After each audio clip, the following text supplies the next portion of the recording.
Students, how are you? I hope you are healthy and happy. Where are you? First of all, I am very sorry that today live online classes and video calling के द्वारा जो भी classes होने वाली थी वो network problem के कारण आज कंटिन्यू नहीं हो पाए। इसके लिए very sorry. Now I explain 10th English medium lesson number electricity. In lesson electricity, first your heading electric current. Your first heading electric current. First of all, what are electric current? Electric current क्या है? What are electric current? Electric current क्या है? The rate of flow of charge. The rate of flow of charge through a conductor.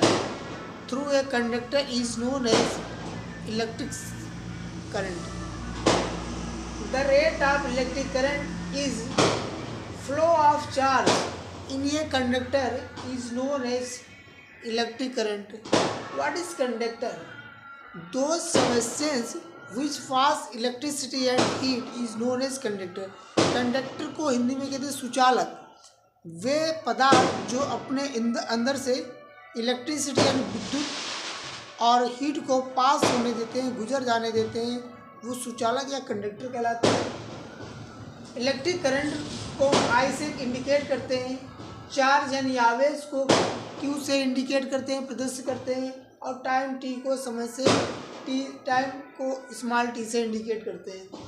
Then electric current I equal to Q upon T. जो coulomb जो आपका charge होता है, charge का unit होता है कूलाम, चार्ज का यूनिट होता है कूलाम। इस कूलाम को हम स्मॉल सी से इंडिकेट करते हैं और टाइम का यूनिट होता है सेकेंड। देन इलेक्ट्रिक करंट का जो यूनिट है कूलाम अपॉन सेकेंड होता है। कूलाम अपॉन सेकेंड को हम एम्पियर से डिनोट करते हैं। किससे डिनोट करते हैं? एम्पियर से। यानी कूलाम अपॉन सेकेंड या इसको एम्पियर लिख सकते हैं। एम्पियर को शॉर्ट फॉर्म में हम कैपिटल ए से डिनोट करते हैं यानी प्रदर्शित करते हैं। क्लियर? तो ये फर्स्ट डिफिनीशन आपको हमने ये फर्स्ट पॉइंट क्लियर किया। नेक्स्ट हम आपका लेते हैं रेजिस्टिविटी या स्पेसिफिक रेजिस्टेंस। रेजिस्टिविटी या स्पेसिफिक रेजिस्टेंस को हम रो से इंडिकेट करते हैं। काहे से रो कर इंडिकेट करते हैं? रो से। रेजिस्टिविटी या स्पेसिफिक रेजिस्टेंस, इसको हिंदी में कहते हैं विशिष्ट प्रतिरोध। स्पेसिफिक रेजिस्टेंस मीन्स विशिष्ट प्रतिरोध। व्हाट इज रेजिस्टिविटी और स्पेसिफिक रेजिस्टेंस? मतलब स्पेसिफिक रेजिस्टेंस या विशिष्ट प्रतिरोध क्या होता है? तो इसको अंडरस्टैंड करने से पहले तो इलेक्ट्रिक करंट की कुछ और 2 इम्पॉर्टेंट पॉइंट्स हैं जो वन वर्ड में या एमसीक्यू में पूछ लिए आते हैं, उनको भी अंडरस्टैंड यहीं पे कर लेते हैं। आफ्टर देन हम स्पेसिफिक रेजिस्टेंस उसको इंडिकेट करते हैं, आपको एक्सप्लेन करते हैं। इलेक्ट्रिक करंट जो है आपका एसआई यूनिट, वो आपका स्केलर क्वांटिटी है या वेक्टर क्वांटिटी है, ये आपसे क्वेश्चन एमसीक्यू में आता है। तो नोट कर लें students, electric current is a scalar quantity. Electric current क्या है? स्केलर क्वांटिटीज है। स्केलर क्वांटिटीज क्या होती है? Those quantities which so represent only magnitude not direction is known as scalar quantity. Again repeat, what is scalar quantity? Those quantities which explain only require magnitude not distance, that is known as scalar quantity. So electric current I is a scalar quantity. Clear? Okay. Next reading है आपका resistance potential resistance, specific resistance या resistivity, specific resistance resistivity और specific resistance, इसको हम रो से indicate करते हैं। इसकी डिफिनीसन हम अंडरस्टैंड करते हैं। इसकी जो डिफिनीसन जो मॉडल में है वो थोड़ा टफ है, वो उससे आप लर्न करने में प्रॉब्लम होगी। तो जो हम डिफिनीसन इसको आपको स्पीक कर रहे हैं उसको अंडरस्टैंड करके और इसको वीडियो स्टॉप करके नोट करके इसको लर्न कर लीजिएगा। The specific resistance of a substance, किसी पदार्थ का विशिष्ट ऊष्मा इज इक्वल बराबर होती है, specific resistance is equal the electric resistance of wire of that material having 1 meter length and 1 meter square area of cross section. Again repeat, you write and learn what is specific resistance या resistivity. Specific resistance of a material, specific resistance of a material is equal to electric resistance of wire that materials having 1 meter length and 1 meter area of cross section. Again repeat, specific resistance of a material is equal to the electric resistance of wire of that material having 1 meter length and 1 meter square of cross section. इसको हिंदी में समझते हैं, विशिष्ट ऊष्मा जो होती है बराबर होती है आपके रेजिस्टेंस, पदार्थ का जो आपका वायर होता है उसके रेजिस्टेंस यानी प्रतिरोध और तार का 1 मीटर एरिया और तार की 1 मीटर जो है आपके क्रॉस सेक्शन यानी तार का जो वायर होता है उसका 1 मीटर लेंथ लेते हैं, उसके रेशियो के इक्वल आपका स्पेसिफिक रेजिस्टेंस होता है। स्पेसिफिक रेजिस्टेंस और resistivity rho equal to R into A upon L. तो वेयर आर क्या है, specific resistance, electric resistance, sorry R क्या है, इलेक्ट्रिक रेजिस्टेंस है, A area of cross section है और L length of conducting wire, L equal to length of conducting wire. Specific resistance क्या होता है, what is specific resistance equal to rho equal to capital R into A upon L. Specific resistance equal होता है किसके, electric resistance, area of cross section 1 metre area of cross section and length of 1 metre conducting wire के equal आपका specific resistance होता है। इसका unit पूछा जाता है, तो unit of specific resistance, electric resistance का यूनिट आपका ओम होता है, इलेक्ट्रिक रेजिस्टेंस का यूनिट आपका ओम होता है, एरिया का यूनिट मीटर स्क्वायर और लेंथ का मीटर होता है। मीटर से मीटर की पावर कट कर दी तो यूनिट हो गया ओम इंटू मीटर, यानी स्पेसिफिक रेजिस्टेंस का जो यूनिट होता है ओम इंटू मीटर हुआ। Clear, okay. नेक्स्ट क्वेश्चन है Q is equal to N E. Students numerical लगाते हैं तो क्वेश्चन डायरेक्ट क्वेश्चन की वैल्यू फाइंड करते हैं, बट कुछ सम क्वेश्चंस कुछ क्वेश्चन ऐसे होते हैं जिनमें आपके डायरेक्ट क्वेश्चन जैसे rho equal to R A upon L, इसमें आर दे दिया, ए दे दिया, एल दे दिया, आपसे रो पूछ लिए। कुछ क्वेश्चंस ऐसे होते हैं जैसे आपका जिसमें कुछ क्वेश्चन ऐसे हैं जिसमें आई पूछ लिया, आई आपसे आस्क कर रहा है, क्यों दिया और टाइम दे दिया। लेकिन कुछ क्वेश्चन ऐसे होते हैं जहाँ आई आपसे आस्क कर रहा है, टाइम दिया होता, क्यों ना दे के कुछ और दे दिया होता है। तो ऐसे क्वेश्चन को हम एक तरीके से क्यू वाई क्यू लर्न करेंगे। तो अनदर जो आपका फॉर्मूला है Q equal to N E. Q का मीन्स होता है आपका चार्ज, क्यू मीन्स आपका है चार्ज को क्यू से इंडिकेट करते हैं, Q equal to N E, जहाँ एन क्या है, नंबर ऑफ इलेक्ट्रॉन्स, और ई का होता है चार्ज ऑफ 1 इलेक्ट्रॉन। एक इलेक्ट्रॉन का चार्ज होता है 1.6 × 10⁻⁻⁻⁰ कूलम। क्लियर। तो यदि किसी क्वेश्चन में आपका क्यू ना देके एन ई दिया हो और आपसे करंट पूछ रहा हो तो आप पहले क्यू फाइंड आउट करेंगे और इसमें आप वैल्यू पुटअप करेंगे, देन आप आई कैलकुलेट करेंगे। नेक्स्ट हेडिंग है potential difference. What is potential difference? Potential difference क्या होता है? पोटेंशियल डिफरेंस को कैपिटल वी से इंडिकेट करते हैं। तो पहले इसका हम इसकी डिफिनीसन अंडरस्टैंड कर लेते हैं। इसकी भी डिफिनीसन जो है मॉडल में अच्छी तरीके से गुड मैनर में नहीं दी है, तो इसकी जो जो इसका डिफिनीसन है इसको हम कई टाइम रिपीट करते हैं और वो उसको आप इजी वे में लर्न कर लेंगे। इस वीडियो स्टॉप कर करके इसको नोट करके और लर्न करेंगे। What is potential difference? The work done is moving a unit amount of charge.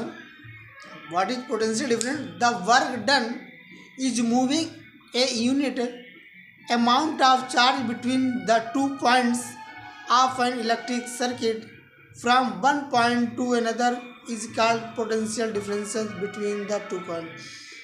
Again repeat, the work done is moving a unit amount of charge, means एक unit charge का move करने में, एक unit charge को एक point से दूसरे point के तक मूव करने में जो वर्क डन किया जाएगा उसी को हम पोटेंशियल डिफरेंस कहते हैं। अगेन अंडरस्टैंड करते हैं। What is potential difference? The work done, किया गया कार्य, कहाँ किया गया कार्य? Moving a unit of amount of charge, एक यूनिट चार्ज को एक इलेक्ट्रिक सर्किट में एक पॉइंट से अंदर पॉइंट तक मूव कराने में जितना आपका वर्क डन किया जाता है उसी को हम पोटेंशियल डिफरेंस कहते हैं। लेट आपका ये कोई सर्किट है, सपोज कर लेते हैं आपका कोई सर्किट है और एक पॉइंट ये है और अदर पॉइंट ये है। इस पॉइंट से एक यूनिट चार्ज को इस पॉइंट तक ले जाने में जितना वर्क डन किया जाता है उसी को हम पोटेंशियल डिफरेंस कहते हैं। एक पोटेंशियल डिफरेंस को हम कैपिटल वी से डिनोट करते हैं। तो potential difference equal to work done W upon charge flow.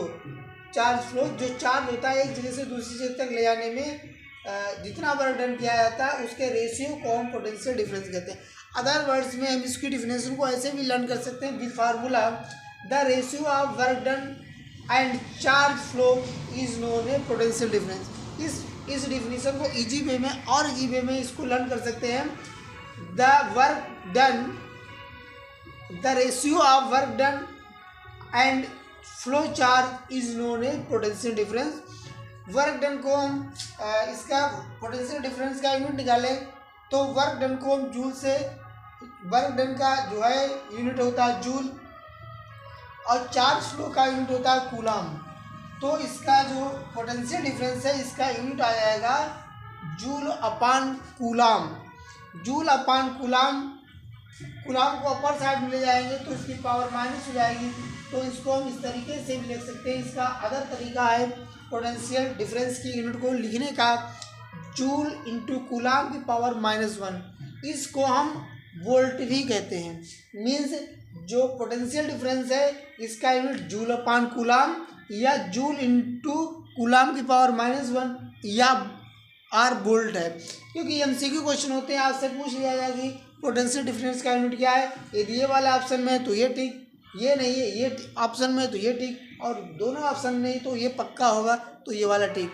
या कोई न्यूमेरिकल वैल्यू दी जाए और आपका पोटेंशियल डिफरेंस की वैल्यू दी है तो उसके लास्ट में ये यूनिट है या ये यूनिट है या ए यूनिट है, तो आप जान जाएंगे कि गिवन जो वैल्यू है पोटेंशियल डिफरेंस है। अनदर आपका एक और है, एक मोस्ट इम्पॉर्टेंट लॉ है, वो है ओम्स लॉ। क्या है?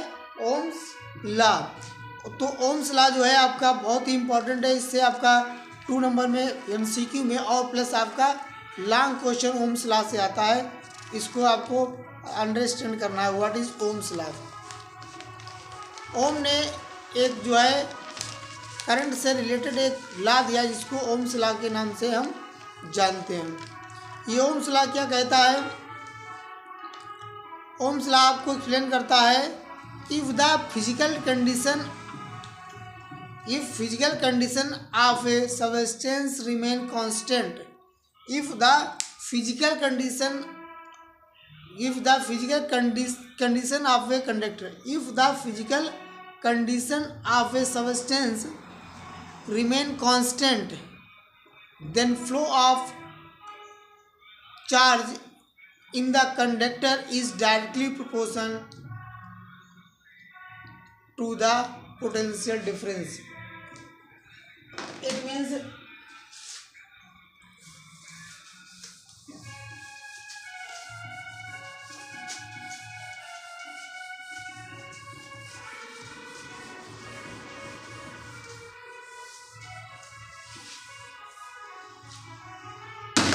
Ohm's law.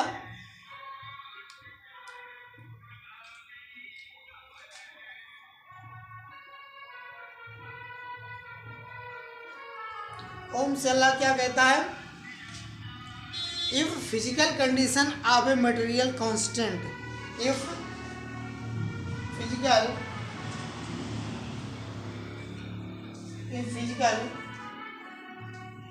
Condition of a substance constant, if ये कंडीशन है यदि physical condition of a substance constant, then the flow of current in a conductor is directly proportional to the potential difference. कहता है यदि physical condition if material, यदि material की physical condition constant रहते हैं किसी कंडक्टर में, यदि किसी पदार्थ में, यदि किसी कंडक्टर में फिजिकल कंडीशन कांस्टेंट है तो जो इलेक्ट्रिक करंट का जो फ्लो होगा, वो इलेक्ट्रिक करंट आई का जो फ्लो होगा वो डायरेक्टली प्रोपोर्शनल होगा पोटेंशियल डिफरेंस का। अगेन अंडरस्टैंड करते हैं what is Ohm's law.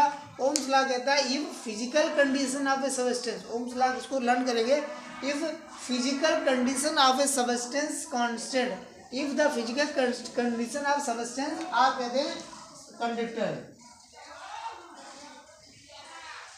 If the physical condition of a conductor constant, conductor or substance constant, then flow of electric current is directly proportional to the potential difference। Simple सा law है, इसको easy way में आप learn कर सकते हैं। इसके two part कर लें, एक कंडीशन बना लें और दूसरा लॉ है।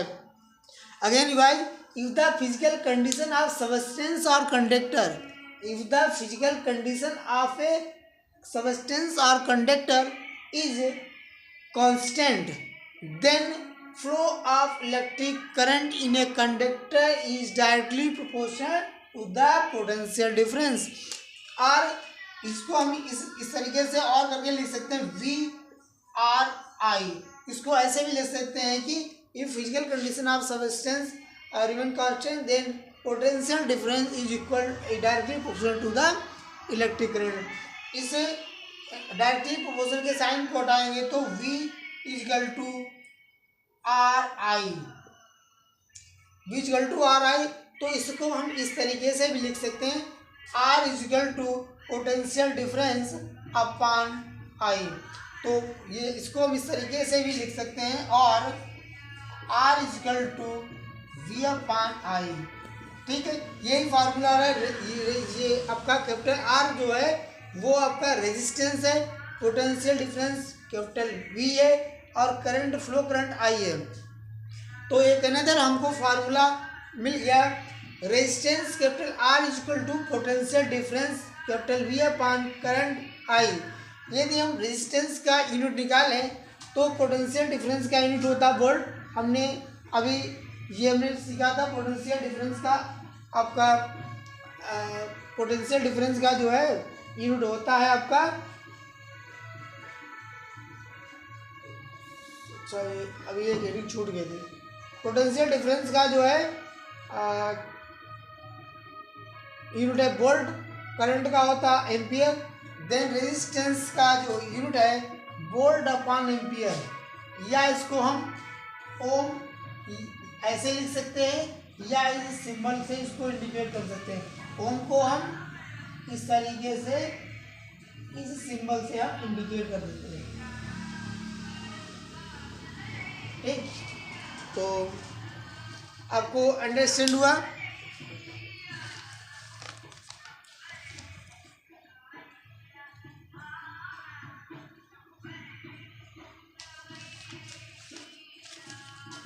नाउ अब इस सेकेंड इसका छोटा सा वीडियो होगा जिसमें हम इसके न्यूमेरिकल जो है सॉल्व कराएंगे। Thank you.